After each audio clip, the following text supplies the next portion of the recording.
भगवते वासुदेवाय। ओम नमो भगवते वासुदेवाय। ओम अज्ञानतिमिरान्धस्य ज्ञानाञ्जनशलाकया चक्षुरुन्मिलितं येन तस्मै श्रीगुरुवे नमः। श्रीचैतन्यमनोभीष्टं स्थापितं येन भूतले स्वयं रूपकदा मह्यं ददान्ति स्वपदान्तिकं। वन्देऽहं श्रीगुरुं श्रीयुतपदकमलं श्रीगुरुं वैष्णवांश्च श्रीरूपं साग्रजातं सगणरघुनाथान्वितं तं सजीवं साद्वैतं सावधूतं परिजनसहितं कृष्णचैतन्यदेवं श्रीराधाकृष्णपादान् सगणललिता शिविशाखान्वितंश्च। ये कृष्णा करुणा सिन्धो दीनबन्धो जगत्पते गोपेश गोपिका कान्त राधा कान्त नमोस्तुते। तप्त काञ्चन गौरांगी राधे वृन्दावनेश्वरी वृषभानुसुते देवी प्रणमामि हरिप्रिये। वाञ्छाकल्पतरुभ्यश्च कृपा सिन्धुभ्येव च पतितानां पावनेभ्यो वैष्णवेभ्यो नमो नमः। नमो विष्णुपादाय कृष्णपृष्ठाय भूतले श्रीमते भक्तिवेदान्त स्वामिनि नामिने। नमस्ते सारस्वते देवे गौरवाणी प्रचारिणे निर्विशेष शून्यवादी पाश्चात्य देशतारिणे। जय श्री कृष्ण चैतन्य प्रभु नित्यानंद श्री अद्वैत गदाधर शिवासादि गौर भक्तवृंद। हरे कृष्ण कृष्ण कृष्ण हरे हरे, हरे राम राम राम हरे ഹരേ. ഹരി. ഓം തത്സത്. ഹരേ കൃഷ്ണ. എല്ലാവർക്കും ഇന്നത്തെ ക്ലാസ്സിലോട്ട് സ്വാഗതം. ഞാൻ ഇന്നത്തെ മോഡ്യൂള് ഷെയർ ചെയ്യാം.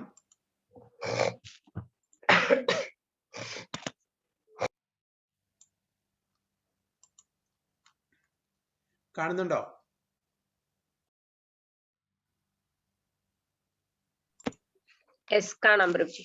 കാണുന്നുണ്ടല്ലേ? ഗുഡ്. ഹരേ കൃഷ്ണ. ആധ്യാത്മിക പഠനം 13 ഒരു സെമിനാറാണ്. അതുകൊണ്ട് ഞാൻ അത് സ്കിപ്പ് ചെയ്തു. കാരണം അത് സൂമിൽ ഇത്തിരി ബുദ്ധിമുട്ടാണ് സെമിനാറൊക്കെ ചെയ്യാൻ. ഹരേ കൃഷ്ണ. മഞ്ജു മാതാജി. ഹരേ കൃഷ്ണ പ്രഭുജി. അപ്പോ ശാസ്ത്രീയ അടിസ്ഥാനത്തിൽ നിന്ന് ശാസ്ത്രീയ ഗവേഷണം. ദിവ്യപൂജ ശ്രീ ഭക്തി സ്വരൂപ ദാമോദര സ്വാമി. ഭക്തി സ്വരൂപ ദാമോദര സ്വാമി പ്രഭുപാദയുടെ ഒരു വരിഷ്ഠ ഭക്തനാണ്, ഒരു വരിഷ്ഠ ശിഷ്യനാണ്. അദ്ദേഹം ഒരു സയന്റിസ്റ്റും കൂടിയാണ്, PhD ഹോൾഡറാണ്, സയന്റിസ്റ്റും കൂടിയാണ്. പക്ഷെ അദ്ദേഹത്തിന്റെ പഠനങ്ങളിൽ നിന്ന് എടുത്ത ഒരു പാസേജാണ് ഇന്ന് നമ്മൾ വായിക്കാൻ പോകുന്നത്. ഓക്കെ, ഇത് ശാസ്ത്രീയ ഗവേഷണം. ഓക്കെ, അപ്പൊ അതിന്ന് എടുത്ത ഒരു പാസേജാണ്. അപ്പൊ ഇത് മെയിൻലി ഡാർവിൻ തിയറി ആണ്. ഡാർവിൻ തിയറി എത്ര സത്യാവസ്ഥ ഉണ്ട് എന്ന് നമുക്ക് മനസ്സിലാക്കാൻ പറ്റും. എന്താണ് ഡാർവിൻ തിയറി? എല്ലാവർക്കും അറിയാം. ഓക്കെ, ട്രാൻസ്ഫോർമേഷൻ എങ്ങനെയാണ് നമ്മളെ ഈ മനുഷ്യജന്മം നമുക്ക് കിട്ടിയിരിക്കുന്ന എല്ലാം ഒരു യോനിൽ നിന്ന്, ഒരു സ്പെഷീസിൽ നിന്ന് മറ്റൊരു സ്പെഷീസിലേക്ക് മാറ്റം, പരിണാമം. അതാണ് എല്ലാവർക്കും അറിയുന്നതാണല്ലോ ഡാർവിന്റെ തിയറി. ആ പരിണാമമായിട്ടുള്ള ആ ഒരു തിയറിയാണ്. അതിനെ നമ്മുടെ വേദിക് സിദ്ധാന്തം അനുസരിച്ചിട്ട് എങ്ങനെയാണ് അതിന്റെ വീക്ഷണം എന്നാണ് നമ്മൾ പഠിക്കുന്നത്. ഓക്കെ, അപ്പൊ ആദ്യത്തെ പാരഗ്രാഫ് സ്വാതി മാതാജി ഒന്ന് വായിക്കൂ. ക്ലിയർ അല്ലേ? കാണുന്നില്ലേ? മാതാജി മ്യൂട്ടാണ്. അൺമ്യൂട്ട് ചെയ്തിട്ടുണ്ട്. ശാസ്ത്രീയ പരീക്ഷണങ്ങളാൽ തെളിയിക്കപ്പെടാത്തതായ ഒരു വസ്തുതയും അംഗീകരിക്കില്ല എന്നുള്ളതാണ് ശാസ്ത്രജ്ഞന്മാരുടെ മനസ്സിൽ അടിഞ്ഞുകൂടിയിട്ടുള്ള മാരകമായ ഒരു രോഗം. ഒരു ശാസ്ത്രജ്ഞൻ ഒരു പ്രസ്താവന ഉണ്ടാക്കുകയും ശാസ്ത്രീയ നിരീക്ഷണം വഴി അതിനെ പിന്താങ്ങുകയും ചെയ്യുമ്പോൾ അത് എല്ലാവരും അംഗീകരിക്കുകയും ചോദ്യങ്ങൾ ഒന്നും തന്നെ ഉന്നയിക്കപ്പെടാതാവുകയും ചെയ്യുന്നു. ഈ ശാസ്ത്രജ്ഞന്മാരോട് നാം ആത്മാവിനെ കുറിച്ച് സംസാരിച്ചാൽ എങ്ങനെ ഒരാളിനു ആത്മാവിന്റെ സാന്നിധ്യം മനസ്സിലാക്കാൻ കഴിയും എന്നുള്ളതാണ് അവരുടെ പ്രതികരണം. കാരണം അവർ സദാ യന്ത്രവുമായി പ്രവർത്തിച്ച് ബദ്ധരായി തീർന്നിരിക്കുകയാണ്. ശാസ്ത്രീയ ഗവേഷണം വഴി ആത്മാവിനെ കണ്ടെത്താൻ കഴിയുമോ ഇല്ലയോ എന്നുള്ളതാണ് അവർ അന്വേഷിക്കുന്നത്. എങ്ങനെയായാലും ഗവേഷണ മേഖലയിൽ ധാരാളം വസ്തുക്കൾ പരീക്ഷണങ്ങളാൽ തെളിയിക്കപ്പെടാൻ കഴിയാതെ വരുന്നു എന്നുള്ള വസ്തുത അവർ അംഗീകരിക്കേണ്ടതാണ്. വാസ്തവത്തിൽ ആത്മാവ് അവിടെ ഉണ്ട്.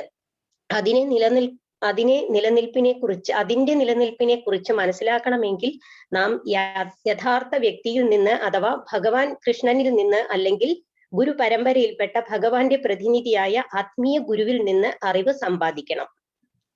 Very good. ഹരേ കൃഷ്ണ. ഇവിടെ എന്താണ് പറയുന്നത് വെച്ചാൽ ശാസ്ത്രീയ പരീക്ഷണങ്ങളാൽ തെളിയിക്കപ്പെടാത്ത ഒരു വസ്തുതയും ശാസ്ത്രലോകം അംഗീകരിക്കില്ല.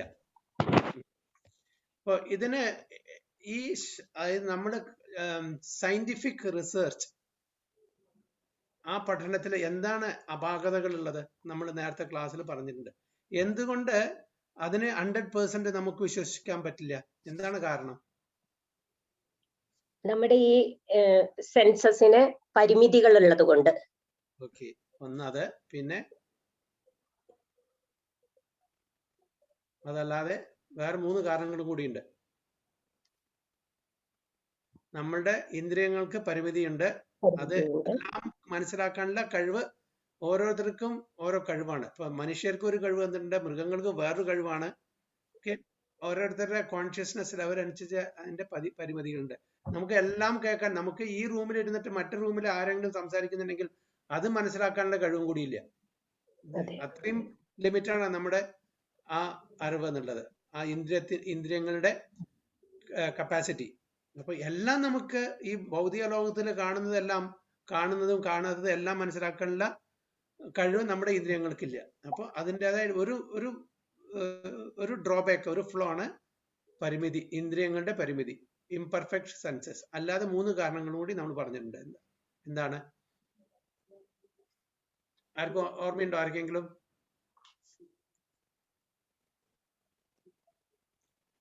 Subject to be illusioned. Okay, നമ്മള് ഇല്യൂഷൻ എന്ന് പറഞ്ഞാൽ നമ്മളുടെ ഇന്ദ്രിയങ്ങൾക്ക് ഗ്രഹിക്കാൻ പറ്റാത്ത, മനസ്സിലാക്കാൻ പറ്റാത്ത കാര്യം ഒന്ന് കാണുന്നു, പക്ഷെ അതിനെ വേറൊന്നായി തെറ്റിദ്ധരിക്കപ്പെടുന്നു എന്നുള്ളത് അല്ലേ? അപ്പൊ നമ്മളുടെ അറിവ് എങ്ങനെ അത് പെർഫെക്റ്റ് ആയിരിക്കും? ഒരു സാധനം നമ്മൾ കുമ്പളങ്ങ കണ്ടാൽ മത്തങ്ങയെന്ന് വിചാരിക്കുന്നു ദൂരത്തുനിന്ന്, ഒരു കയറിനെ കണ്ട പാമ്പെന്ന് തെറ്റിദ്ധരിക്കുന്നു അല്ലേ? അപ്പൊ അങ്ങനെ നമ്മുടെ ഇന്ദ്രിയങ്ങൾക്ക് പെർഫെക്ഷൻ ഇല്ലാത്തതുകൊണ്ട് ഒന്നിനെ വേറൊന്നായി തെറ്റിദ്ധരിക്കുന്നു, ഇല്യൂഷൻ. നല്ല നട്ടുച്ചയ്ക്ക്, ഒരു സമ്മർ ഡേ നട്ടുച്ചയ്ക്ക് നമ്മൾ റോഡ് കൂടെ സഞ്ചരിക്കുമ്പോൾ ദൂരെ മിരാജ് കാണുന്നു, വെള്ളം പോലെ. അത് വെള്ളമാണോ? അല്ല. അപ്പൊ അങ്ങനെ imperfect senses, subject to be illusion. പിന്നെ ചീറ്റിംഗ് പ്രൊപൻസിറ്റി, നമ്മുടെ മനുഷ്യരെ പൊതുവെ മറ്റുള്ളവരെ cheating and to be cheated രണ്ടും. ഓക്കെ, പിന്നെ കമ്മിറ്റിംഗ് മിസ്റ്റേക്സ്, നമ്മൾ ഒരുപാട് തെറ്റുകളും അറിഞ്ഞോ അറിയാതെ ചെയ്യുന്നുണ്ട്. അപ്പൊ ഈ 4 കാരണങ്ങളാൽ നമ്മളുടെ പരീക്ഷണങ്ങള് 100% ശരിയായിക്കൊള്ളുന്നില്ല. ഓക്കെ, അപ്പോ ശാസ്ത്രലോകത്തിലെ ശാസ്ത്രജ്ഞന്മാര് പറയുന്നത് നമുക്ക് കാണാൻ പറ്റാത്ത ഒന്നിനെ നമ്മൾ വിശ്വസിക്കില്ല, അത് സമ്മതിച്ചു കൊടുക്കില്ല. അപ്പൊ ശാസ്ത്രജ്ഞന്റെ ആ പരിമിതികളുടെ ഉള്ളിൽ വെച്ച് അവര് ഗവേഷണം ചെയ്ത് കണ്ടുപിടിക്കുന്ന കാര്യങ്ങള് മറ്റ് ശാസ്ത്രജ്ഞന്മാര് അതിനെ പിന്താങ്ങുമ്പോൾ അത് ഒരു സത്യാവസ്ഥയായിട്ട് സൊസൈറ്റിയിൽ വന്ന് ഫലിക്കും അല്ലേ? അപ്പൊ അങ്ങനെയാണ് ഓരോ ശാസ്ത്ര നിയമങ്ങളും വരുന്നത്. പക്ഷെ ഈ ഇന്നത്തെ ശാസ്ത്ര നിയമങ്ങൾ ആയിരിക്കില്ല നാളെ. കാണിച്ചാൽ കുറച്ചും കൂടി മറിവുള്ള ഒരു ശാസ്ത്രജ്ഞൻ വരുമ്പോ നാളെ ഇതേ തിയറി, ഇതേ കണ്ടുപിടിച്ചതിനെ അവര് ഛേദിച്ച് അവർ പുതിയൊരു നിയമം കൊണ്ടുവരും, പുതിയൊരു കണ്ടുപിടുത്തം കൊണ്ടുവരും. അപ്പൊ എന്നും ഇത് അപ്ഡേഷൻ ആയിക്കൊണ്ടേയിരിക്കുന്നു. അപ്പോ ശാസ്ത്രജ്ഞന്മാര് പറയുന്നത് എല്ലാം നമുക്ക് വിശ്വസിക്കാൻ പറ്റില്ല. ശരിയാവാം, ശരിയാവാതിരിക്കാം. അപ്പൊ അങ്ങനെ ഒരു പ്രസ്താവന ഇറക്കിയാൽ ശാസ്ത്രലോകം അതിനെ സപ്പോർട്ട് ചെയ്യുകയാണെങ്കിൽ അടുത്തൊരു ശാസ്ത്രജ്ഞൻ വന്ന് അതിനെ റെഫ്യൂട്ട് ചെയ്യുന്നവരെ ആ നിയമം ഇവിടെ ഉണ്ടായിരിക്കും, ഒരു പ്രസ്താവന നിലവിലുണ്ടായിരിക്കും. ഓക്കെ, അപ്പൊ അതുകൊണ്ട് ശാസ്ത്രജ്ഞന്മാര് ആത്മാവിനെ പറ്റി ചോദിച്ചാൽ അവര് പറയും ആത്മാവില്ല. കാരണം അവരുടെ സെൻസസ് കൊണ്ട് അതിനെ മനസ്സിലാക്കാനുള്ള കഴിവില്ലാത്തതുകൊണ്ട്, അവരുടെ ഉപകരണങ്ങൾ വെച്ചിട്ട് ആ ആത്മാവിനെ കാണാനുള്ള കഴിവ് ഇല്ലാത്തത് കൊണ്ട് അവർ പറയും ആത്മാവ് എന്ന് പറഞ്ഞൊരു ഒരു പ്രതിഭാസം ഇല്ല എന്ന് തന്നെ അവർ പറയും. കാരണം അവർക്ക് കണ്ടുപിടിക്കാൻ പറ്റില്ല. അവരുടെ ഇന്ദ്രിയങ്ങളെ കൊണ്ടോ അല്ലെങ്കിൽ അവരുണ്ടാക്കിയ ഉപകരണങ്ങളെ കൊണ്ടോ അവർക്ക് അത് കണ്ടുപിടിക്കാൻ പറ്റാത്തത് കൊണ്ട് അവർ പറയുന്നു ഇല്ല, ഇത് എല്ലാം മിത്താണ്, വേദിക് ഫിലോസഫി ഒരു മൈത്തോളജിയാണ് എന്നൊക്കെ അവർ പറയും. പക്ഷെ എന്തുകൊണ്ടാണ് നമുക്ക് വേദത്തിനെ ആധാരമായിട്ട് ആ വേദത്തിനെ നമുക്ക് എഗ്രി ചെയ്യേണ്ടി വരുന്നത്, സമ്മതിക്കേണ്ടി വരുന്നത്? കാണിച്ചാൽ വേദങ്ങൾ രചിച്ചത് സാധാരണ ജനങ്ങളല്ല. ഓക്കെ, അതിനെ പറയുന്നത് അപൗരുഷേയ എന്നാ പറയുന്നത്. എന്താണ് അപൗരുഷേയ എന്ന് പറഞ്ഞാൽ? മനുഷ്യൻ കണ്ടുപിടിച്ചതല്ല, മനുഷ്യൻ രചിച്ച ഗ്രന്ഥങ്ങളല്ല വേദഗ്രന്ഥങ്ങൾ. ഇത് പരമ്പരാഗതമായിട്ട് ശ്രീകൃഷ്ണ ഭഗവാനിൽ നിന്ന് ഉദ്ഭവിച്ചിട്ട് നമ്മളുടെ ഇപ്പോഴത്തെ ഇവിടേക്ക് നമ്മൾ വേദങ്ങൾ എത്തിച്ചു. പരമ്പരാഗതമായിട്ട് ശ്രീകൃഷ്ണ ഭഗവാൻ നമുക്കറിയാം വേദങ്ങൾ പറഞ്ഞിട്ട് ബ്രഹ്മാവിന് പറഞ്ഞു കൊടുത്തു ഈ അറിവ്. ഓക്കെ, ലക്ഷ്മി ദേവിക്ക് പറഞ്ഞു കൊടുത്തു, കുമാരന്മാർക്ക് പറഞ്ഞു കൊടുത്തു, അല്ലെ? രുദ്രൻ പരമശിവൻ, ലോർഡ് ശിവൻ പറഞ്ഞു കൊടുത്തു. അങ്ങനെ പരമ്പരാഗതമായിട്ട് നമുക്ക് കിട്ടിയ അറിവാണ് ഇത്. മനുഷ്യനാൽ രചിക്കപ്പെട്ടതല്ല, ഭഗവാൻ സ്വയം നമുക്ക് തന്നാണ്. അപ്പൊ അതുകൊണ്ട് അതിൽ യാതൊരു അറ്റകുറ്റങ്ങളും ഉണ്ടാവില്ല, ഒരു കുറവുകളും ഉണ്ടാവില്ല. അതിനെ നമുക്ക് ആസ് ഇറ്റ് ഈസ് നമുക്ക് എടുക്കാൻ പറ്റും. അതിന് വാസമുണ്ട്. ഒറ്റ പ്രശ്നമുള്ളൂ, നമ്മളുടെ കപ്പാസിറ്റി അതിനെ മനസ്സിലാക്കാനുള്ള ആ ഒരു കഴിവ് നമുക്ക് കുറഞ്ഞു പോയി എന്ന് മാത്രമേ ഉള്ളൂ. പക്ഷെ അതിന് വേദങ്ങളിൽ പ്രതിപാദിച്ചിരിക്കുന്ന ആ വസ്തുതകൾക്ക് ഒരു കോട്ടവും ഒരു പ്രശ്നം ഉണ്ടാവില്ല, ഒരു തെറ്റുണ്ടാവില്ല. നമുക്ക് മനസ്സിലാക്കാനുള്ള കഴിവില്ല എന്ന് മാത്രമേ ഉള്ളൂ. അപ്പൊ ഈ ശാസ്ത്രജ്ഞന്മാരോട് നാം ആത്മാവിനെ കുറിച്ച് സംസാരിച്ചാൽ എങ്ങനെ ഒരാളിന് ആത്മാവിന്റെ സാന്നിധ്യം മനസ്സിലാക്കാൻ കഴിയും എന്നുള്ളതാണ് അവരുടെ പ്രതികരണം. കാരണം അവർ സദാ യന്ത്രവുമായി പ്രവർത്തിച്ച് ബദ്ധരായി തീർന്നിരിക്കുകയാണ്. അവരെല്ലാം ഒരു കണ്ടീഷൻസോടായിട്ടിരിക്കുകയാണ്. കണ്ടീഷൻ നമ്മളെല്ലാവരും. ഓക്കെ, അവർ കുറച്ചും കൂടിയും ബുദ്ധിമാന്മാരാണ്, ബുദ്ധിജീവികളാണ്. അവരും കണ്ടീഷൻഡാണ്. കാരണം വെച്ചാൽ ഇവിടുത്തെ പ്രകൃതി നിയമങ്ങളാൽ കണ്ടീഷൻ ആയിരിക്കുകയാണ്. അപ്പൊ അതുകൊണ്ട് അബ്സല്യൂട്ട് ആയിട്ടുള്ള പരമസത്യത്തെ അവർക്ക് മനസ്സിലാക്കാൻ പറ്റില്ല. ഏതൊരു ബദ്ധാത്മാവിനും പരമസത്യം അതേപോലെ മനസ്സിലാക്കാൻ പറ്റില്ല. അവര് യന്ത്രമായിട്ടാണ് അവരെങ്ങനെ യന്ത്രങ്ങൾ ഉണ്ടാക്കുന്നത്? അവരുടെ പരിമിതിയുള്ള ആ സെൻസസ് ഇന്ദ്രിയങ്ങളെ ഉപയോഗിച്ചാണ് അവര് യന്ത്രങ്ങൾ ഉണ്ടാക്കുമ്പോൾ. അപ്പൊ ഇതിന്റെ പരിമിതി യന്ത്രങ്ങളിലും കാണും.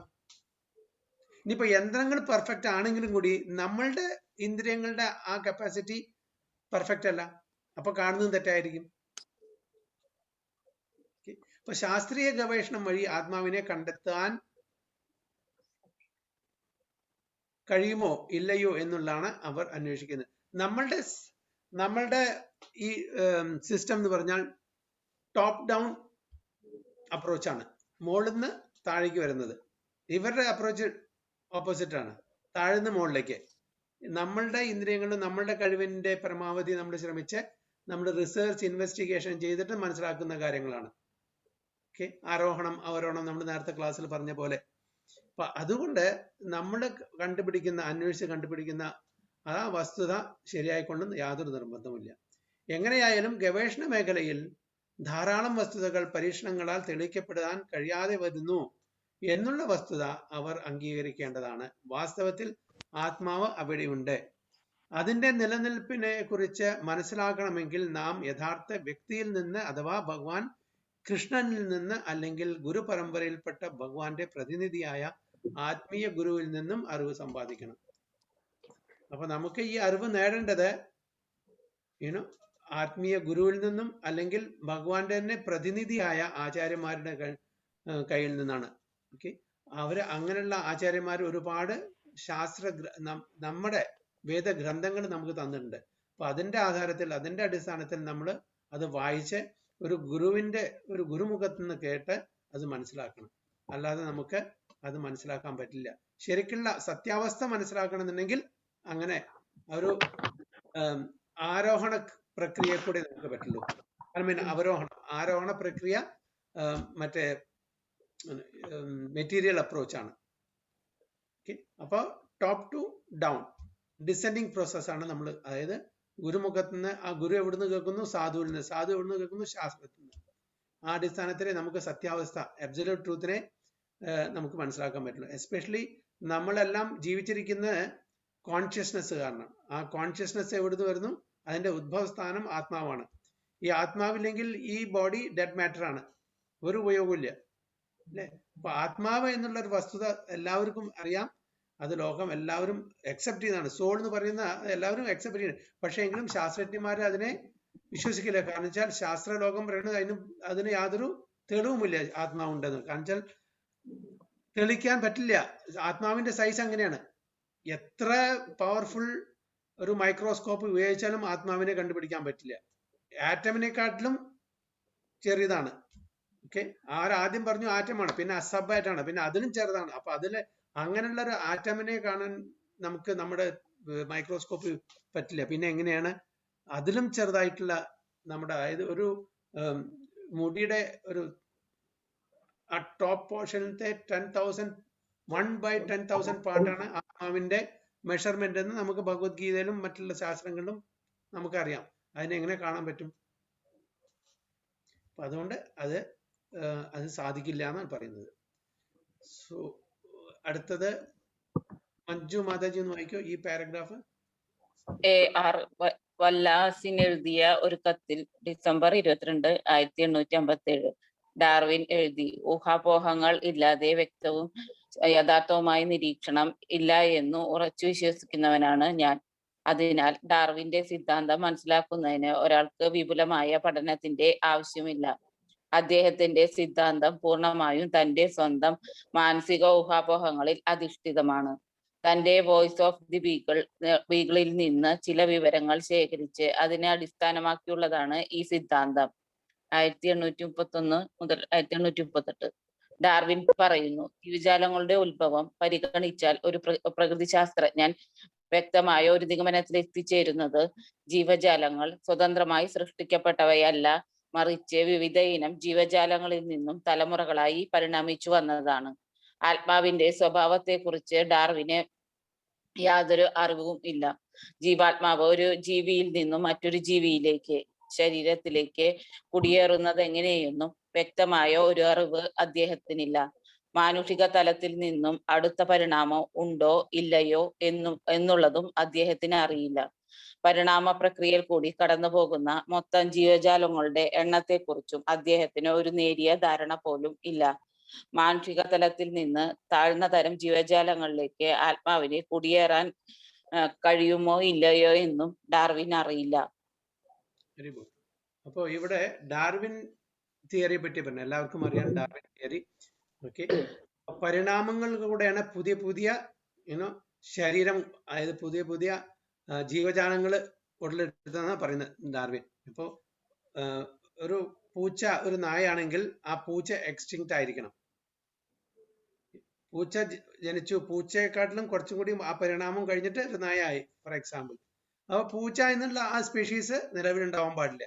പക്ഷെ പൂച്ചയുണ്ട്, നായുണ്ട്. നായ കഴിഞ്ഞ പിന്നെ ആനയായി, അല്ലെങ്കിൽ വേറെ വല്ല എന്തെങ്കിലും മൃഗമായി. അങ്ങനെ എല്ലാവരും സൈമിൾട്ടേനിയസ്ലി എക്സിസ്റ്റ് ഉണ്ട്. അപ്പൊ അദ്ദേഹത്തിന്റെ എന്താണെന്ന് വെച്ചാൽ ഊഹാപോഹങ്ങൾ, അസംപ്ഷൻ, അത് അദ്ദേഹം തന്നെ സ്വയം മാനിക്കുന്നുണ്ട്, സമ്മതിക്കുന്നുണ്ട്. ഊഹാപോഹങ്ങളല്ലാതെ വ്യക്തവും യഥാർത്ഥവുമായ നിരീക്ഷണം ഇല്ല എന്നാണ് ഡാർവിൻ പറയുന്നത്. അപ്പൊ ഊഹാപോഹത്തെ കൂടെ, അസംപ്ഷന് കൂടെ നമുക്ക് സത്യാവസ്ഥ കണ്ടുപിടിക്കാൻ പറ്റില്ല എന്ന് എല്ലാവർക്കും അറിയാം. അനുമാന പ്രമാണമാണ്, അനുമാനം. അങ്ങനെ ആയിരിക്കാം, ഇങ്ങനെ ആയിരിക്കാം. ഒരു ജീവൻ അതിന്റെ ആ ശരീരം വെടിഞ്ഞ് വേറൊരു പുതിയ ഒരു ജീവൻ വരുന്നു, കുറച്ചുകൂടി അഡ്വാൻസ് ആയിട്ടുള്ള. ഫോർ എക്സാമ്പിൾ അവർ പറയുന്നു ഡാർവിൻ മങ്കി ഏപ്സ് എന്നാണ് മനുഷ്യൻ വന്നിരിക്കുന്നത്, അല്ലേ? അപ്പൊ അതിന്റെ പരിണാമമാണ്. ശരിയാണ് പ്രഭാത് പറയുന്നത്, ഡാർവിന്റെ പൂർവികർ മങ്കീസ് ആയിരുന്നു. പക്ഷെ അങ്ങനെയല്ല. സൈമിൾട്ടേനിയസ്ലി എല്ലാ ജീവജാലങ്ങളും ഒരേപോലെ നിലനിൽപ്പുണ്ട്, ഇപ്പോഴും ഉണ്ട്. അപ്പൊ അതുകൊണ്ട് ഡാർവിന്റെ പരിണാമം സിദ്ധാന്തം ആർക്കും അക്സെപ്റ്റ് ചെയ്യാൻ പറ്റില്ല. അത് ഊഹാപോഹത്തിന്റെ അടിസ്ഥാനത്തിലാണ്, അനുമാനത്തിന്റെ അടിസ്ഥാനത്തിലാണ്. അദ്ദേഹം തന്നെ അവിടെ വേറൊരു ലാസ്റ്റ് ആയിട്ട് അദ്ദേഹം തന്നെ സമ്മതിച്ചിട്ടുണ്ട്. അതായത് 3 ലാബറട്ടറിയിലെ മങ്കീസിനെ, ഡിഫറെന്റ് 3 മങ്കീസിനെ, അതായത് ഇപ്പൊ ചിമ്പാൻസികളുടെ, അദ്ദേഹം അതിനെല്ലാം റിഫൈൻ ചെയ്തിട്ട് അവിടെ വെച്ചിട്ടാണ്, ഫോട്ടോ എടുത്തിട്ടാണ് ഇങ്ങനെയാണ് പരിണാമം സംഭവിക്കുന്നത്. ആക്ച്വലി അദ്ദേഹം സ്വയം ഉണ്ടാക്കിയത്, ചീറ്റിംഗ് ചെയ്യാണ് ചെയ്തിരിക്കുന്നത്. സ്വയം അദ്ദേഹം സമ്മതിച്ചിട്ടുണ്ട് അദ്ദേഹത്തിന്റെ പുസ്തകത്തില്. അങ്ങനെയല്ല. അപ്പൊ ഒരു ജീവിന്ന് മറ്റൊരു ജീവി പരിണാമം സംഭവിച്ചിട്ട് വരില്ല ചെയ്യുന്നത്. 84 lakh സ്പീഷീസ് നമ്മുടെ ഗ്രന്ഥപ്രകാരം, വേദപ്രകാരം സൈമിൾട്ടേനിയസ്ലി ഇവിടെ ഉണ്ട്. എല്ലാവരും അവരുടേതായിട്ടുള്ള ആ ദേഹം കിട്ടുന്നത് അവരുടെ കർമ്മഫലം അനുസരിച്ചിട്ടാണ്. പക്ഷെ ഇതൊന്നും ശാസ്ത്രലോകം അംഗീകരിക്കില്ല. പക്ഷെ അതാണ് വാസ്തവം. Even the big bang theory, എങ്ങനെയാണ് ഈ പ്രപഞ്ചം സൃഷ്ടിക്കപ്പെട്ടത്, അതൊരു ആക്സിഡന്റ് ആണ്. ബിഗ് ബാങ് തിയറി എല്ലാവർക്കും അറിയാം. അതും അദ്ദേഹത്തിന്റെ ഊഹാപോഹത്തിൽ നിന്നാണ്. ഇതൊക്കെയാണ് സ്കൂളുകളും കോളേജുകളിലും എല്ലാം പഠിപ്പിക്കുന്നത്. നിർഭാഗ്യവശാൽ ശരിക്കുള്ള ആ അറിവ് നമ്മളുടെ വേദഗ്രന്ഥങ്ങളിൽ പറഞ്ഞു തന്നിട്ടുണ്ട്. പക്ഷെ അതൊന്നും പഠിപ്പിക്കില്ല.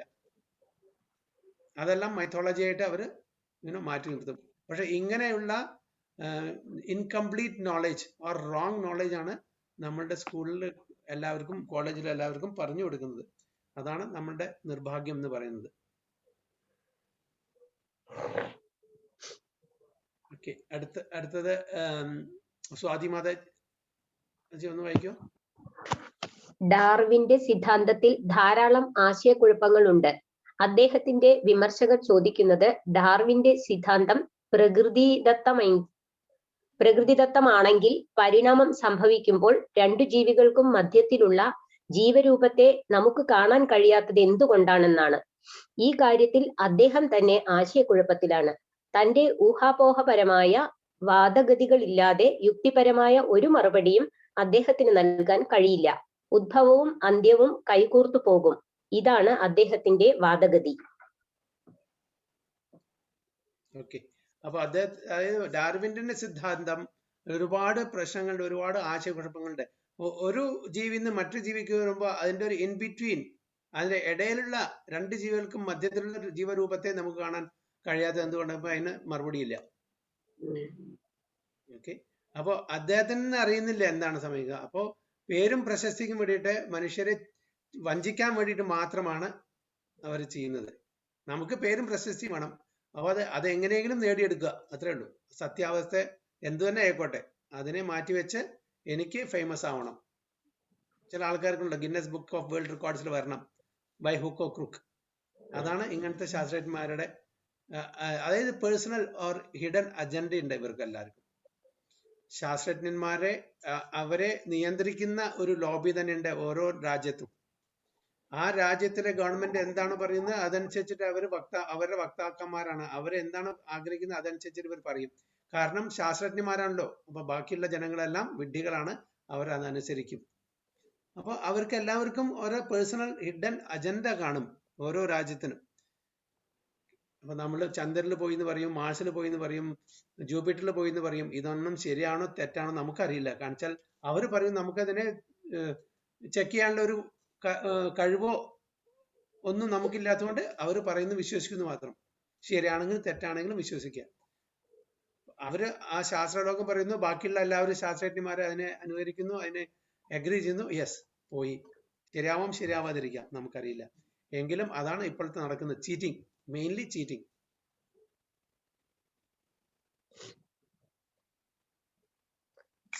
അടുത്ത സൃഷ്ടിയുടെ ആരംഭം മുതൽക്കേ ഒന്നും കൂടി വായിക്കാം, കണ്ടിന്യൂ. സൃഷ്ടിയുടെ ആരംഭം മുതൽക്കേ എല്ലാ ജീവജാലങ്ങളും നിലനിന്നിരുന്നുവെന്ന് അദ്ദേഹത്തിന് അറിഞ്ഞുകൂടാ. പ്രപഞ്ചത്തോടൊപ്പം തന്നെ വിവിധ ജീവജാലങ്ങളും പെട്ടെന്നു തന്നെ സൃഷ്ടിക്കപ്പെടും. മനുഷ്യർ, മൃഗങ്ങൾ, പക്ഷികൾ, ഷഡ്പദങ്ങൾ ഇവയെല്ലാം സമകാലികനായിട്ടു തന്നെ സൃഷ്ടിക്കപ്പെട്ടവയാണ്. കാരണം കഴിഞ്ഞ സംഹാര സമയത്ത് എന്തെല്ലാം ആഗ്രഹങ്ങൾ ജീവജാലങ്ങൾക്കുണ്ടായിരുന്നോ അവ വീണ്ടും പ്രത്യക്ഷമാകുന്നു.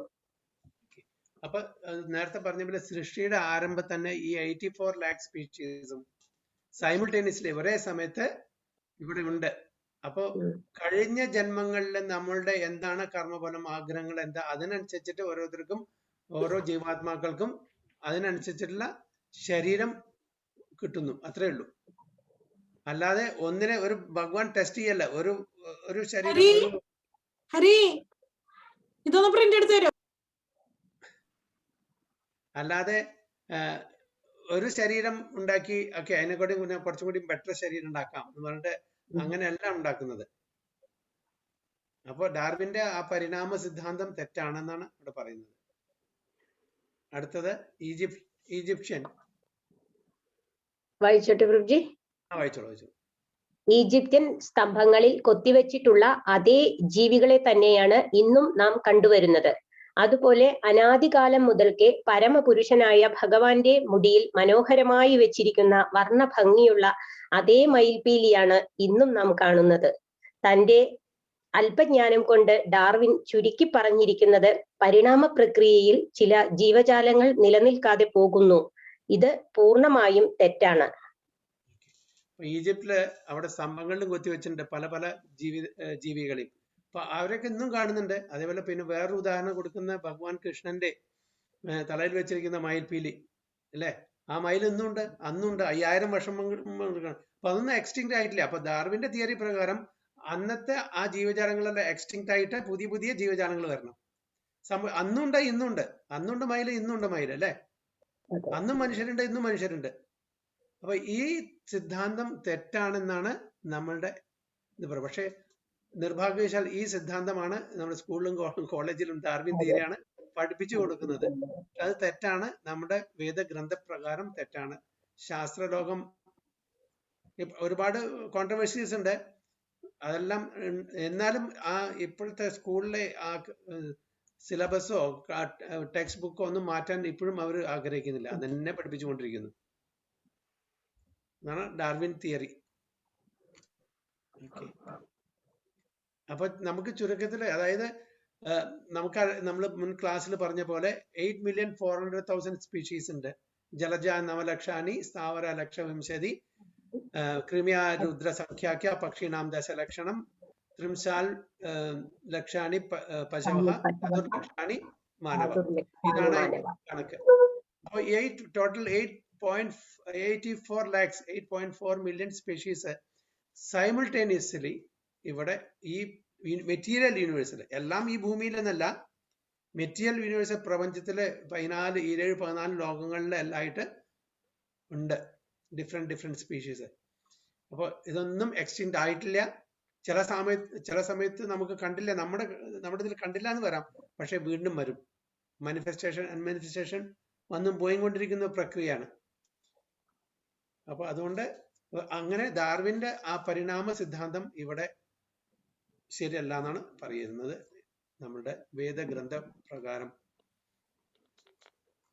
പിന്നെ ഇനി വേറെ വല്ല പോയിന്റ്സ് ഉണ്ടോ ഇതില് മനസ്സിലാവാത്തത്, അല്ലെങ്കിൽ ടു ആഡ് സംതിങ്?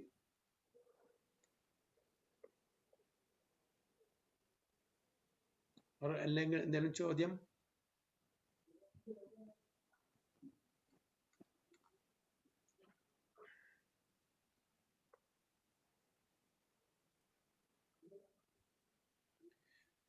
അപ്പൊ നമ്മളുടെ, അതായത് ഭഗവത്ഗീതയിൽ തന്നെ പറയുന്നുണ്ട്, ദേഹിനോസ്മിൻ യഥാ ദേഹേ കൗമാരം യൗവനം ചര തഥാ ദേഹാന്തര പ്രാപ്തിർ ധീരസ്തത്ര ന മുഹ്യതി. ഓക്കെ, എങ്ങനെയാണ് ഒരു കൂട് വിട്ട് വേറൊരു കൂടിലേക്ക് നമ്മൾ മാറുന്നത് അറിയോ? ദേഹിനോസ്മിൻ യഥാ ദേഹേ കൗമാരം യൗവനം ചര തഥാ ദേഹ അന്തര പ്രാപ്തിർ. അപ്പൊ നമ്മളെ ഈ ശരീരത്തിൽ തന്നെ നമ്മൾ മാറിക്കൊണ്ടിരിക്കുന്നു. എങ്ങനെയാണത്? കൗമാരം യൗവനം. അതെ, നമ്മൾ ജനിക്കുമ്പോൾ ചെറിയ കുട്ടിയായിട്ട് ജനിക്കുന്നു, കൗമാരത്തിലേക്ക് വളരുന്നു, യൗവനത്തിലേക്ക് അവസ്ഥയിലേക്ക് പോകുന്നു. അത് കഴിഞ്ഞിട്ട് എന്ത് സംഭവിക്കുന്നു? ദേഹാന്തര പ്രാപ്തിർ. ആ ദേഹത്തിന്റെ അവസാന സമയത്ത് പ്രാപ്തിർ കിട്ടുന്നു, വേറൊരു ശരീരം കിട്ടുന്നു. എങ്ങനെ കിട്ടുന്നു? എന്തിന്റെ അടിസ്ഥാനത്തിലാണ് നമുക്ക് വേറൊരു ശരീരം കിട്ടുന്നത്? നമ്മുടെ കർമ്മഫലങ്ങളുടെ അടിസ്ഥാനത്തിൽ. യെസ്, നമ്മുടെ കർമ്മങ്ങളും നമ്മുടെ ആഗ്രഹത്തിന്റെ അടിസ്ഥാനത്താണ്. എന്താണ് നമ്മുടെ ഇച്ഛകൾ ബാക്കിയിരിക്കുന്നത്? ഓക്കെ, ഇപ്പൊ ഈ ജന്മത്തിൽ പ്രഭുപാദ പറയുന്നു, ഈ ജന്മത്തില് മാംസം കഴിക്കാനുള്ള ആ ഒരു തീവ്ര ഇച്ഛയാണെങ്കിൽ എന്തിനാണ് നിങ്ങൾ ഇങ്ങനെ മനുഷ്യ ജന്മത്തിൽ ബുദ്ധിമുട്ടുന്നത്? ഒരു സിംഹമായിട്ട് ജനിക്കൂ, ഇഷ്ടം പോലെ മൃഗങ്ങളെ വേട്ടയാടി പല്ലുകൊണ്ടും നഖം കൊണ്ടും കീറിയിട്ട് കഴിക്കാൻ നിങ്ങൾക്ക്. അപ്പോ അങ്ങനെയുള്ള ആഗ്രഹമാണെങ്കിൽ, അപ്പൊ നമ്മുടെ ആഗ്രഹം മത്സ്യമാംസം കഴിച്ചിട്ട് ജീവിക്കാനാണ്. അപ്പൊ അത് മത്സ്യമാംസം കഴിക്കുന്ന മത്സ്യമല്ല, മാംസങ്ങൾ കഴിക്കുന്നത് ഫോർ എക്സാമ്പിൾ സിംഹമാണ്. ഓക്കെ, സിംഹത്തിന്റെ ഒരു ശരീരം എടുക്കൂ, എന്തിനാ ബുദ്ധിമുട്ടുന്ന? സിംഹത്തിന്റെ ശരീരം എടുത്തിട്ട് നിങ്ങൾക്ക് ഇഷ്ടം പോലെ യാതൊരു പണിഷ്മെന്റ് അവിടെ കിട്ടില്ല. നേരെ മറിച്ച് മനുഷ്യ ശരീരത്തിലുള്ള ഒരാള് അത് കഴിക്കുമ്പോൾ അതിനുള്ള പാപകർമ്മങ്ങളും ഏറ്റവും. കാരണം മനുഷ്യർക്ക് മാത്രമേ ആ സ്വാതന്ത്ര്യമുള്ളൂ, ഒരു ലിമിറ്റഡ് സ്വാതന്ത്ര്യം. അത് കാരണം നമുക്ക് ചെയ്യാൻ പാടില്ല. മൃഗങ്ങൾക്ക് അങ്ങനെ ഒരു യാതൊരു നിബന്ധനകളും ഇല്ല, അവർക്ക് കർമ്മഫലമില്ല. അപ്പൊ നമ്മുടെ ഈ ജീവിതത്തിൽ തന്നെ നമ്മൾ കുട്ടിക്കാലം മുതൽക്ക് വൃദ്ധാവസ്ഥയിലേക്ക് പോകുന്ന നമ്മൾ പരിണാമം സംഭവിച്ചുകൊണ്ടിരിക്കുന്നു, ട്രാൻസ്ഫോർമേഷൻ അല്ലെ, ഒരു ശരീരത്തിൽ നിന്ന് വേറൊരു ശരീരം. അതേപോലെ ഈ ശരീരം വെടിഞ്ഞാൽ നമുക്ക് വേറെ ശരീരം കിട്ടുന്നു നമ്മുടെ കർമ്മത്തിന്റെയും ആഗ്രഹങ്ങളുടെയും അടിസ്ഥാനത്തിൽ. ഇത് മനസ്സിലാക്കാൻ എന്താണ് ബുദ്ധിമുട്ട്? അപ്പൊ നമുക്ക് പ്രൊമോഷനും കിട്ടും, ഡിമോഷനും കിട്ടും. പ്രൊമോഷൻ എങ്ങനെ? നല്ല കാര്യങ്ങൾ ചെയ്താൽ നമുക്ക് നല്ല ശരീരം കിട്ടും, പാപകർമ്മങ്ങൾ ചെയ്താൽ നമുക്ക് താഴെക്കടയിലുള്ള ശരീരങ്ങൾ കിട്ടും. പക്ഷികളുടെ അല്ലെങ്കിൽ മൃഗങ്ങളുടെ അല്ലെങ്കിൽ വൃക്ഷങ്ങളുടെ അങ്ങനെ ഏതെങ്കിലും ശരീരം നമുക്ക് കിട്ടാം. നമ്മുടെ ഇതൊക്കെ കിട്ടിയിട്ടാണ് അവസാനം മനുഷ്യജന്മം നേടിയിരിക്കുന്നത്. അല്ല, ഇനി ദേവതമാരുടെ ശരീരം കിട്ടാം, ഗന്ധർവന്മാരുടെ കിട്ടാം, എന്ത് വേണം കിട്ടാം. പക്ഷെ നമ്മുടെ ഉദ്ദേശം അതല്ല, നമ്മുടെ ലക്ഷ്യം അതല്ല. നമുക്ക് ഈ ഭൗതിക ശരീരം ഇനി വേണ്ട. ഏത് ശരീരത്തിലാണെങ്കിലും ഇവിടെ ദുഃഖമാണ്, സന്തോഷമായിട്ട് നമുക്ക് ജീവിക്കാൻ പറ്റില്ല. Degree of happiness may vary or miseries may vary from body to body അല്ലേ. പക്ഷേ എപ്പോഴും നമ്മൾ ദുഃഖാലയത്തിലാണ്. ഭഗവാൻ തന്നെ പറയുന്നുണ്ട്, ദുഃഖാലയം അശാശ്വതം, ജന്മ മൃത്യു ജരാ വ്യാധി ദുഃഖ ദോഷ അനുദർശനം എന്നാ പറയുന്നത്. ഈ മർത്യലോകത്തില് ഈ ഭൗതിക ലോകത്തില് ജന്മം മൃത്യു ജരാ വ്യാധി ദുഃഖം ദോഷം വീണ്ടും വീണ്ടും നമ്മൾ കണ്ടുകൊണ്ടിരിക്കുകയാണ്, അനുഭവിച്ചു കൊണ്ടിരിക്കുന്നത്. അപ്പൊ അതിന്ന് ഒരു മുക്തി കിട്ടണമെന്നുണ്ടെങ്കിൽ നമുക്ക് ഒരു പ്രത്യേക പ്രോസസ് തന്നെ ചെയ്യേണ്ട. അതാണ് ഭക്തിയുത സേവനം എന്ന് പറയുന്നത്, ഭക്തി പ്രോസസ്, ഭക്തി യോഗ. ഇതാണ് ചുരുക്കത്തില് ഭഗവത്ഗീതയുടെയും ബാക്കി എല്ലാ നമ്മുടെ വേദഗ്രന്ഥങ്ങളുടെയും സാരം. അതിലേക്കാണ് ഇത് നമ്മളെ നയിക്കുന്നത്. നമ്മള് ജീവിച്ചോളൂ, മനുഷ്യനായിട്ടും ജീവിക്കണം, മനുഷ്യനായിട്ടുള്ള ശരീരം കിട്ടും, മനുഷ്യനായിട്ട് ജീവിക്കുക. ഒരു കമ്പനിയിൽ നമ്മൾ ജോലി ചെയ്യുമ്പോൾ അവരുടെ നിയമങ്ങൾ അനുസരിച്ച് നമ്മൾ ജോലി ചെയ്യണ്ടേ? നമ്മുടെ ഇഷ്ടപ്രകാരം നമുക്ക് അവിടെ ഒരു കമ്പനിയിൽ ജോലി ചെയ്യാൻ പറ്റുമോ? എന്തായിരിക്കും അതിന്റെ, അങ്ങനെ ചെയ്തിട്ടുണ്ടെങ്കിൽ എന്തായിരിക്കും അതിന്റെ ഭവിഷ്യത്ത്? Will be fired immediately from that job, no more, we don't want you. അതേപോലെ നമ്മൾ പ്രപഞ്ചത്തിൽ മനുഷ്യനായിട്ട് ജീവിക്കണമെങ്കിൽ മനുഷ്യൻ ഫോളോ ചെയ്യേണ്ടതായിട്ടുള്ള ചില നിയമങ്ങളുണ്ട്. അപ്പോഴേ നമ്മൾ മനുഷ്യനാവുന്നുള്ളൂ.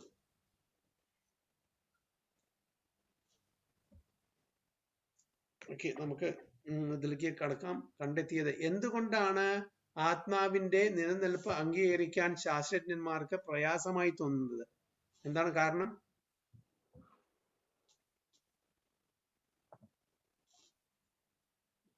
അത് പ്രത്യക്ഷത്തിൽ കാണാൻ കഴിയുന്നില്ല എന്നുള്ളതാണോ പ്രഭുജി?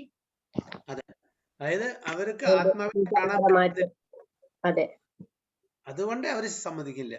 ആത്മാവിന്റെ നിലനിൽപ്പ് അംഗീകരിക്കാൻ പറ്റുന്നില്ല. അവർക്ക് എന്തുകൊണ്ട് അവരുടെ മൈക്രോസ്കോപ്പോ ഏതെങ്കിലും വേറെ ഉപകരണം കൊണ്ട് കാണാത്ത എന്തും അവർ സമ്മതിക്കില്ല. അവർക്ക് എല്ലാം കാണണം, അതായത് പ്രത്യക്ഷം, അനുമാനം, ശബ്ദമാണ് മൂന്ന് തരത്തിലുള്ളത്. പ്രത്യക്ഷത്തിൽ അവർക്ക് കാണാൻ പറ്റുന്നില്ല.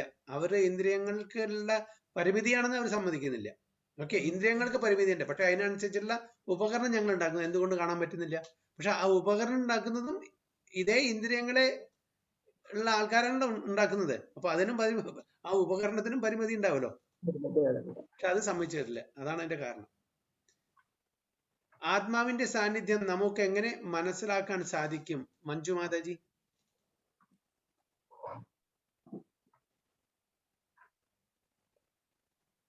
ആത്മാവിന്റെ സാന്നിധ്യം നമുക്ക് എങ്ങനെ മനസ്സിലാക്കാൻ സാധിക്കും?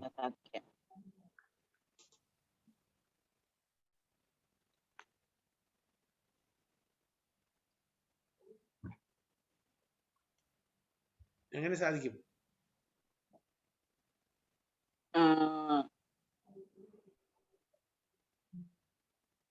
ആത്മാവ് എന്ന് പറയുന്നത് നമ്മുടെ ഉള്ളിൽ തന്നെയാണ്. അത് ഗുരു പരമ്പരയിൽ നിന്നോ ആചാര്യന്മാരിൽ നിന്നോ അല്ല, അത് ഓക്കെ. പക്ഷെ നമുക്ക് എങ്ങനെ മനസ്സിലാക്കുന്നത്? അപ്പൊ നമ്മുടെ ഉള്ളിൽ ആത്മാവ് ഉണ്ട് എന്നുള്ളത് എങ്ങനെ നമുക്ക് മനസ്സിലാക്കാൻ സാധിക്കും?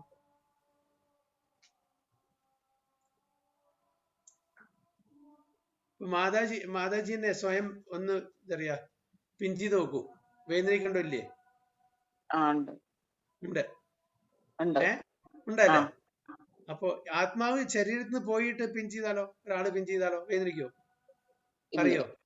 അപ്പൊ ആത്മാവിന്റെ പ്രസൻസ് കോൺഷ്യസ്നെസ് ത്രൂ ആണ് നമ്മൾ അറിയുന്നത്, അവബോധം. ഓക്കെ. അപ്പൊ എന്റെ ഉള്ളിൽ ആത്മാവ് ഉണ്ടെന്നുള്ളത് ഞാനിപ്പോ സംസാരിക്കുന്നു നിങ്ങളോട്. ഈ ആത്മാവ് ഇവിടുന്ന് വിട്ടുപോയാൽ ഹി ലെഫ്റ്റ് ദ ബോഡി എന്ന് പറയും അല്ലേ? He left the body. അപ്പൊ ആരാണ് ലെഫ്റ്റ് ചെയ്തത്? ഞാൻ അതേപോലെ ഇരിക്കണ്ട്. ഇപ്പൊ എന്റെ ഉള്ളിൽ നിന്ന് ആത്മാവ് ഉപയോഗിച്ചാൽ പറഞ്ഞു ഹി ലെഫ്റ്റ് ദ ബോഡി പറഞ്ഞാൽ who is the person who leaves the body? ആത്മാവ്. എന്റെ കണ്ണും മൂക്കും തലയും കൈയും കാലും അതേപോലെ ഇരിക്കുന്നുണ്ടെങ്കിലും ആത്മാവ് ഇത് വിട്ടുപോയാൽ ഞാൻ മരിച്ചു എന്നർത്ഥം. അപ്പൊ ആത്മാവിന്റെ ആ പ്രസൻസ് അറിയണമെങ്കിൽ consciousness spreads through out the body. അപ്പൊ അതുകൊണ്ട് ആത്മാവിന്റെ സാന്നിധ്യം നമുക്ക് കോൺഷ്യസ്നെസ് ത്രൂ അറിയാം. അങ്ങനെയാണ് മനസ്സിലാക്കുന്നത്. അപ്പോ ആ കോൺഷ്യസ്നെസ്, ആ ബോധം ഈ ശരീരത്തില് കംപ്ലീറ്റ് ശരീരത്തില് നിലനിൽക്കുന്നു. അങ്ങനെ നമുക്കറിയാം. ഇപ്പൊ നമ്മൾ സംസാരിക്കുന്നു, നമ്മൾ ഇന്ററാക്ട് ചെയ്യുന്നു, ഇതെല്ലാം നമുക്ക് ഈ ആത്മാവിലുള്ള. അപ്പൊ ആ ആത്മാവ് ശരീരത്തിൽ നിന്ന് വിട്ടുപോയാൽ it is dull matter, dead matter. അതിന് യാതൊരു പ്രസക്തിയില്ല അല്ലെ? അതെ. മനസ്സിലാക്കിയത് പ്രപഞ്ചത്തിലെ വിവിധ ഇനം ജീവജാലങ്ങളുടെ ഉത്ഭവത്തെ കുറിച്ച് ഡാർവിന്റെ സിദ്ധാന്തം എന്താണ്? എന്താണ് നമ്മൾ ഈ പാരഗ്രാഫിൽ വായിച്ച് മനസ്സിലാക്കിയത്? എന്താണ് ഡാർവിൻ പറയുന്നത്? വിവിധ ഇനം ജീവജാലങ്ങൾ എങ്ങനെയാണ് പരിണാമം സംഭവിച്ചാണ്? യെസ്, പരിണാമം. ഒരു ജീവജാലം നിന്ന് വേറൊരു ജീവജാലം പരിണാമം സിദ്ധാന്തത്തിൽ കൂടെ വന്നു. അത് ശരിയാണോ? അല്ല. കാരണം എല്ലാ ജീവജാലങ്ങളും ഒരേ സമയത്ത് തന്നെ ഭഗവാൻ സൃഷ്ടിച്ചിട്ടുണ്ട്. ഇന്ന് നാം കാണുന്ന ജീവജാലങ്ങൾ മുൻകാലങ്ങളിലും നിലനിന്നിരുന്നുള്ളവെന്ന് 2 തെളിവുകൾ നൽകുക. എന്താണ് 2 തെളിവ് പറഞ്ഞിട്ടുണ്ട്? ഈജിപ്തിലെ തൂണുകളിൽ കാണുന്ന ജീവജാലങ്ങളുടെ ഭഗവാന്റെ മയിൽപീലി.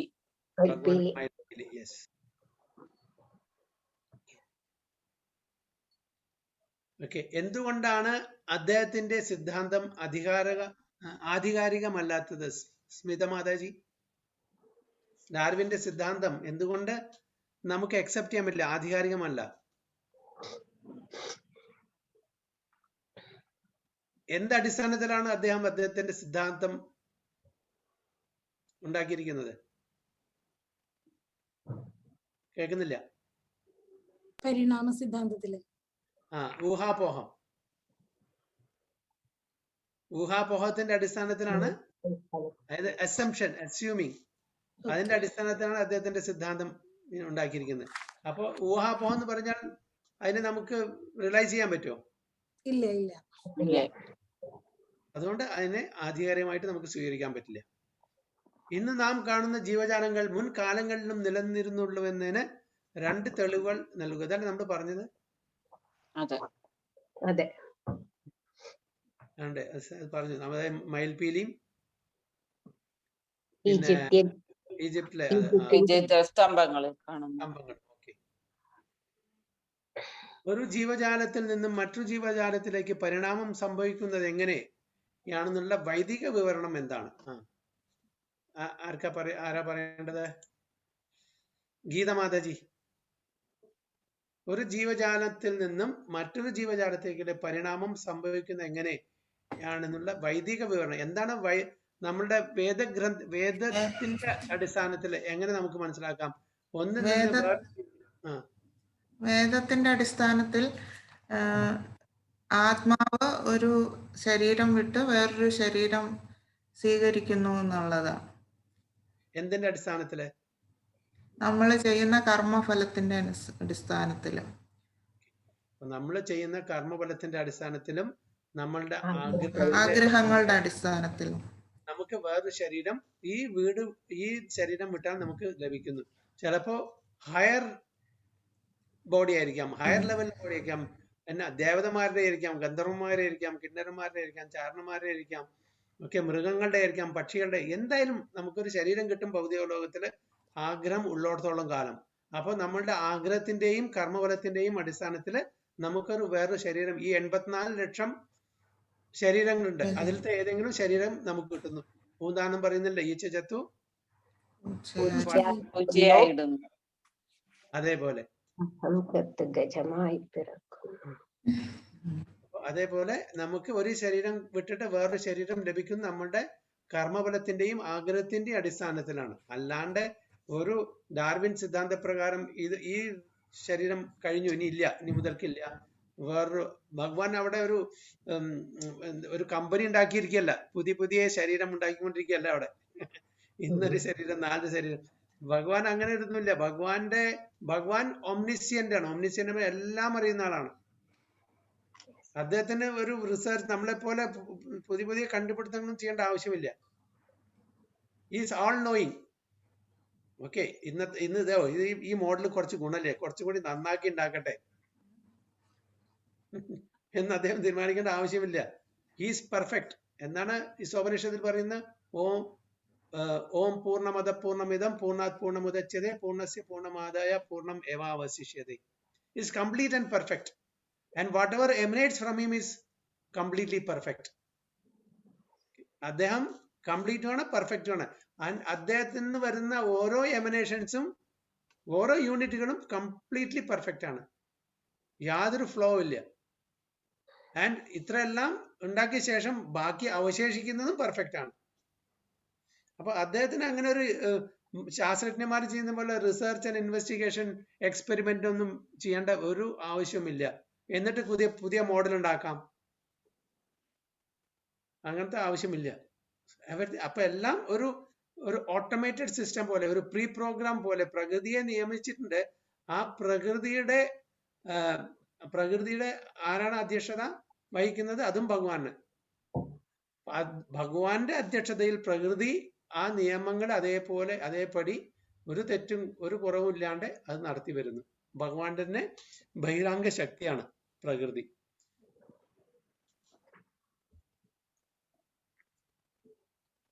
ഓക്കെ, പിന്നെന്താണ്? അംഗങ്ങളെ 2 ടീമുകളായി തിരിച്ച ഒരു ടീം ഡാർവിന്റെ അനുയായികളും മറ്റേ ടീം വൈദിക ജ്ഞാനത്തിന്റെ അടിസ്ഥാനത്തിൽ യഥാർത്ഥ വസ്തുതയിൽ തെളിവില്ലാതെയാക്കുക എന്ന് ചെയ്യുക. അപ്പൊ ഒരു ഡിബേറ്റ് ആണ്.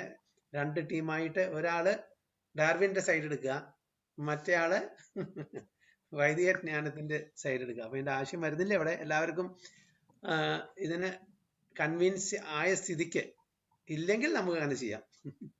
ആർക്കാണ് സംശയം ഉണ്ടോ? ഡാർവിൻ ആണ് ശരി എന്നുള്ള സംശയം എല്ലാം ഉണ്ടോ?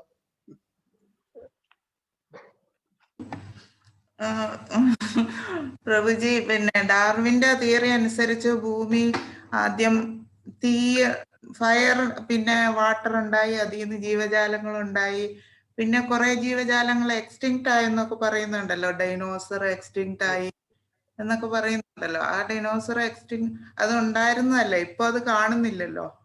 ഇനി അത് മാനിഫെസ്റ്റേഷൻ അൺമാനിഫെസ്റ്റേഷൻ ഒരു പ്രകൃതി നിയമമാണ്. ഓക്കെ, അത് എക്സ്റ്റിങ്ക്റ്റ് ആയിട്ടില്ല. അങ്ങനെ ജീവജാലങ്ങൾ ഉണ്ടെങ്കിൽ അത് വരും വീണ്ടും, അതിൻ്റെതായിട്ടുള്ള സ്യൂട്ടബിൾ ടൈം വരുമ്പോ. അപ്പൊ ഓരോ ഏജിനും ഓരോ യുഗങ്ങൾക്കും അതിൻ്റെതായിട്ടുള്ള ഒരു ക്യാരക്ടറിസ്റ്റിക്സ് ഉണ്ട്. അപ്പൊ അതനുസരിച്ച് വന്നും പോയിക്കൊണ്ടിരിക്കുന്നു. ഇപ്പൊ സത്യയുഗത്തിലോ അല്ലെങ്കിൽ ത്രേതായുഗത്തിലോ ദ്വാപരയുഗത്തിലോ ജീവിക്കുന്ന ടൈമും സ്പേസും അല്ല ഇപ്പോ. അന്നത്തെ ആൾക്കാരുടെ സൈസ് അല്ല ഇന്നത്തെ ആൾക്കാരുടെ സൈസ്. ഓക്കെ, ഇത് മാറിക്കൊണ്ടിരിക്കുന്നു, ഇത് സംഭവിക്കും. പക്ഷേ ഈ ജീവജാലങ്ങൾ മാറുന്നില്ല. അപ്പൊ ചില സമയത്ത് ചില കൺഡ്യൂസീവ് അറ്റ്മോസ്ഫിയർ ആയിരിക്കില്ല ചില ജീവജാലങ്ങൾക്ക്. അതിന്റെ അർത്ഥം ആ ജീവജാലങ്ങൾ നിലവിലില്ല എന്നല്ല. Manifestation unmanifestation according to time, place and circumstances, different യുഗങ്ങളുടെ ഇതൊക്കെ അനുസരിച്ചിട്ട് വന്നും പോയിക്കൊണ്ടിരിക്കും. ഫോർ എക്സാമ്പിൾ, ത്രേതായുഗത്തില് ശ്രീരാമന്റെ ഹൈറ്റ് എത്ര 24 അടി എന്നൊക്കെ പറയുന്നത് കേട്ടിട്ടുണ്ട്. അപ്പൊ അത് നമുക്ക് നമ്മളുടെ ഈ സട്ടിൽ ബോഡി കൊണ്ടോ സെൻസസ് കൊണ്ടോ പെർസീവ് ചെയ്യാൻ പറ്റാത്ത രീതിയിലാണ്. അതുകൊണ്ട് അത് ശരിയല്ല എന്നാണോ? അല്ല. ഇന്നത്തെ സിറ്റുവേഷൻ അനുസരിച്ച് നമ്മളുടെ ജീവിതകാലത്തിന്റെ അളവ് 100 വർഷമാണ്. അന്ന് ശ്രേതായുഗത്തിൽ 10,000 വർഷമാണ് ജീവിച്ചിരിക്കുന്നത്. അത് പോട്ടെ, ഈ ഭാരതവർഷത്തിൽ നമ്മളിപ്പോ 100 വർഷം ആണെങ്കിലും ഈ ജംബുദ്വീപിൽ ഒരുപാട് വർഷങ്ങളുണ്ട്. അതിൽ ഇപ്പോഴും തന്നെ 10,000 വർഷങ്ങളും ഒക്കെ ജീവിച്ചിരിക്കുന്ന ആൾക്കാരുണ്ടാവും, ജീവജാലങ്ങളുണ്ട്. അത് നമുക്ക് അവരെ കാണാൻ പറ്റില്ല. അതിനുള്ള ഇന്ദ്രിയങ്ങളോ അതിനുള്ള സട്ടിൽ ബോഡിയോ നമുക്കില്ല. അതിനുള്ള ഫൈൻ ട്യൂണിങ് ആയിട്ടുള്ള സെൻസസ് നമുക്കില്ല. അപ്പൊ അതുകൊണ്ട് അവിടെ നിലവിലില്ല എന്ന് പറയാൻ പറ്റില്ല. അപ്പൊ അതേപോലെയാണ് ഇപ്പൊ ഏതൊരു ഡൈനോസോർ ആണ് ഒരു ഉദാഹരണം, അതിൻ്റെതായ കണ്ടിന്യൂസീവ് അറ്റ്മോസ്ഫിയർ വരുമ്പോൾ ഉണ്ടായിരിക്കും. അപ്പോ ഡൈനോസോർ ഏത് യുഗത്തിൽ ജീവിച്ചിരിക്കുന്നു? നമ്മൾ ഈ കലിയുഗത്തിൽ ആരെങ്കിലും കണ്ടതിനുണ്ടോ ഡൈനോസോറിനെ? ഇല്ലല്ലോ. അപ്പൊ ഡൈനോസോർ ജീവിച്ചിരിക്കുന്ന യുഗം വേറെ ആയിരിക്കാം. ത്രേതായുഗമായിരിക്കാം, ദ്വാപരയുഗം, സത്യയുഗമായിരിക്കാം. അന്നത്തെ ആൾക്കാരുടെ സൈസ് ഭീമൻ എന്നൊക്കെ പറഞ്ഞാൽ എന്താ പറയുക, 10,000 ആനയുടെ സ്ട്രെങ്ത് ഉണ്ടെന്നാ പറയുന്നത്. നമുക്ക് വിശ്വസിക്കാൻ പറ്റുമത്? പക്ഷെ അത് ശരിയാണ്, വിശ്വസിച്ചേ പറ്റൂ. കാരണം അന്നത്തെ ടൈമും സ്പേസും അല്ല ഇന്നത്തെ ടൈമും സ്പേസും. ആ യുഗമല്ല ഇന്നത്തെ യുഗം. അന്നത്തെ യുഗത്ത് 100,000 ഇയേഴ്സ് ആണ് സത്യയുഗത്തിൽ ആൾക്കാർ ജീവിച്ചിരിക്കുന്നത്. അത് പറഞ്ഞ മനുഷ്യ വിശ്വസിക്കോ? ഇല്ല. കാരണം നമുക്ക് അത് പെർസീവ് ചെയ്യാൻ പറ്റില്ല നമ്മളുടെ ഈ ഇതുകൊണ്ട്. പക്ഷെ അത് സത്യാവസ്ഥയാണ്. കാരണം എന്തുകൊണ്ട് സത്യാവസ്ഥ? അത് നമുക്ക് ഭഗവാൻ തന്നെ പരമ്പരാഗതമായിട്ടുള്ള ഈ അറിവ് തന്നിട്ടുണ്ട്. ഓരോ യുഗത്തിനും അതിൻ്റെതായിട്ടുള്ള ഡ്യൂറേഷൻ ഉണ്ട്, അതിൻ്റെതായിട്ടുള്ള ടൈം ആൻഡ് സ്പേസ് ഉണ്ട്. ഫോർ എക്സാമ്പിൾ, അനദർ എക്സാമ്പിൾ നമുക്ക് പറയാൻ പറ്റും. ബ്രഹ്മവിമോഹൻ ലീല എല്ലാവർക്കും അറിയാവുന്ന ഒരു ലീലയാണ്. ശ്രീമദ് ഭാഗവതർ തന്നിരിക്കുന്നുണ്ട്. ബ്രഹ്മാവ് പശുക്കിടാങ്ങളെയും ഗോപന്മാരെയും കട്ടെടുത്ത് കൊണ്ടുപോയി. ബ്രഹ്മാവ് കൊണ്ടുപോയിട്ട് ബ്രഹ്മാവിന്റെ ഒരു നിമിഷം മാത്രമേ അവരെ ഒളിച്ചു വെച്ചിട്ടുള്ളൂ. ഒരു നിമിഷം. പക്ഷേ ബ്രഹ്മാവ് തിരിഞ്ഞ ഒരു നിമിഷം വെച്ചിട്ട് തിരിച്ചു വന്നപ്പോഴേക്കും ഇവിടെ ഭൂമിയിലെ ഒരു വർഷം കഴിഞ്ഞു. അപ്പൊ ബ്രഹ്മാവിന്റെ ആ ടൈം ഡ്യൂറേഷനും നമ്മുടെ ടൈം ഡ്യൂറേഷനും വ്യത്യാസം നോക്കൂ. ഒരു നിമിഷം ബ്രഹ്മാവിന്റെ, നമ്മുടെ ഇവിടെ ഒരു കൊല്ലം. ഓക്കെ, നമ്മൾ ശ്രാദ്ധം ചെയ്യുന്നുണ്ട്, അതെല്ലാവർക്കും അറിയാം. നമ്മുടെ ആൻസെസ്റ്റേഴ്സിന്, ഫോർ ഫാദേഴ്സിന്. എന്തുകൊണ്ടാണ് നമ്മൾ കൊല്ലത്തിൽ ഒരിക്കലും ശ്രാദ്ധം ചെയ്യുന്ന പ്രസാദം കൊടുക്കുന്നത്? അവർക്ക് കൊല്ലത്തിൽ ഒരിക്കലും കഴിച്ചാൽ മതിയോ? നമുക്ക് ഡെയിലി ഭക്ഷണം കഴിക്കണം, അവർക്ക് കൊല്ലത്തിൽ ഒരിക്കലും കൊടുത്താൽ മതിയോ? എന്താണ് കാരണം? ആത്മാക്കളുടെ ഒരു വർഷം ഒരു ദിനം എന്ന് പറയുന്നത് നമ്മുടെ ഒരു വർഷമാണ്. അതാണ് അതിന്റെ കാരണം. ഗീതമാതാജി പറഞ്ഞു മനസ്സിലായോ?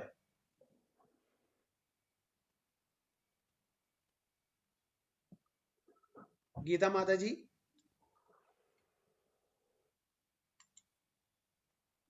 പോയോ? ഗീതാമാതാജി അൺമ്യൂട്ട് ആക്കാൻ പറ്റുന്നില്ല. മനസ്സിലായോ? പറഞ്ഞത് മനസ്സിലായോ? മനസ്സിലായി. ഇതാണ്. അപ്പോ ഏത് ജീവജാലങ്ങളായാലും ശരി, അതിന് ഓരോ സമയമുണ്ട്. അപ്പൊ ഓരോ സമയത്ത് അത് വരും പോയിക്കൊണ്ടിരിക്കും.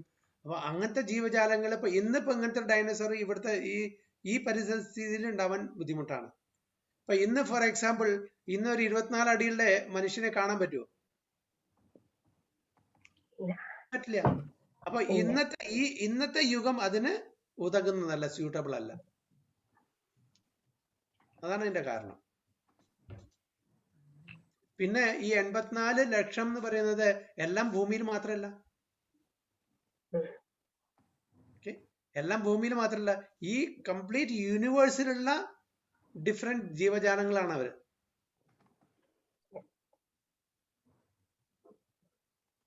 Is it clear?